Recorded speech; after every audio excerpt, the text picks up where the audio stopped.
When you reach retirement age and you're ready to pull money out of your account, deciding how much you need may not be as easy as you think. For advice on when you should pull that money out of your retirement account and exactly how much, we have with us Jonathan McCoy, partner and lead advisor at Market Advisor Group. So, Jonathan, are people required to actually take money out of their account even if they don't need it to live on?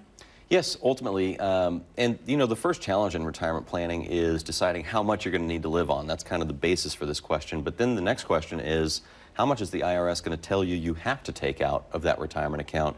And the struggle that we find with folks as they age through retirement, especially in their mid to late 70s or even 80s, is that amount that they're required to take out may be in excess of what they actually need to live on, which can start to cause some pretty significant tax issues long term. Yeah, that does seem complicated for sure. So how can those withdrawal requirements impact our tax bills if we leave those unchecked? Well, let's just say you need to pull $15,000 to $20,000 out of your 401k each year to live on. But at some point in your retirement, the IRS says you need to take $30,000 to $40,000 out because of the balance of the account and how old you are. So those required minimum distributions are something that can really throw your tax situation out of whack as you age through retirement. And the most difficult part that we find is as people age, we tend to spend less money. So at the same time that we're spending less money, the IRS is telling us we have to take out more, and that incongruency can cause some real issues. So it sounds like most of us need to be making more vacation plans in retirement. Exactly. Yes. Spend more money is one way to do it, but also planning ahead is probably the better solution. Probably a safer solution. Well, our viewers, of course, have been calling in with investment questions, including this one that we have here from Chris L. about Roth IRAs. Chris is asking, how do I turn a 401k into a Roth?